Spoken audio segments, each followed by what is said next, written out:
All right. We're with Tim McCarver, who will be helping out with the telecast on ABC Sports throughout this series.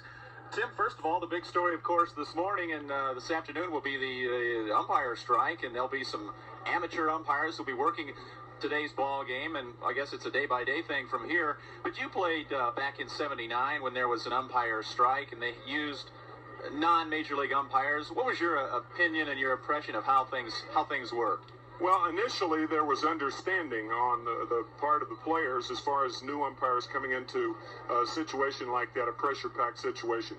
I think there will be understanding on the part of the umpire, on the part of the players to the umpires today. But that, of course, doesn't explain how they'll do as far as they're umpiring a game in a non-prejudice fashion. All the umpires are from the Chicago area. You don't know whether they're Cub fans or whatever.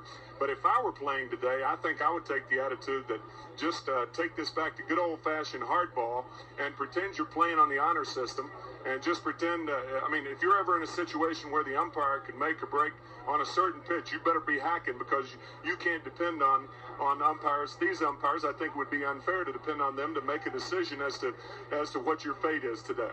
Well, this situation's a little different than '79 because of the importance of the ball game. Do you think that any one of the two managers or any certain players might try to obtain some sort of an advantage in some certain way and try and because every pitch could conceivably be so important? Well, if either of the managers do try to take the advantage, I think it'll be Dick Williams. Dick is a master psychologist and strategist, and there are a few guys around that are as good as Dick Williams once a game begins.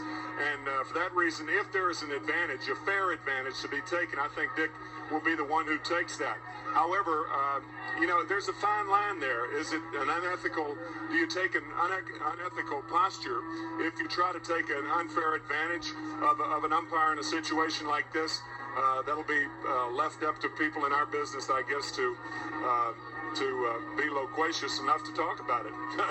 Well, Tim, one final question. It's been a while, I know, since you appeared in your first postseason action, which would have been the World Series. Ironically, these two teams haven't been involved in postseason play. The Cubs for a long time, and the Padres ever. But there are a lot of players with postseason experience on both teams. But what about the players who are seeing their first postseason action? What kind of feelings are going through their bodies right now? Well, I'll tell you what. The 3 out of 5 playoffs in the National American League were one of the most gut-grinding experiences that I ever experienced in a game. And I was in 3 World Series, separate and aside from 3 playoffs, none of which we got to the series. And your emotions run from a penthouse to a warehouse. And you really have to take control of your emotions. That is the vital key thing for a player to do. Because I've always said as the media builds things up, you as a player have to key things down. And that is the most important thing in a situation like today. As far as the young players are concerned, that's what they are going to be experiencing today. And even the older players to some degree. Because after all, even though Steve Garvey has experienced playoff experience, it's been with the Yankees, it's been with the Dodgers. Even though Greg Nettles has experienced playoff experience, it's been with the Yankees. The same for Goose Gossage.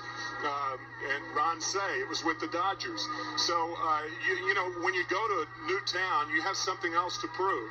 And I think Say and Garvey and Nettles and Gossage are almost in that situation of putting themselves into a rookie spot again, regardless of what veneer they try to present.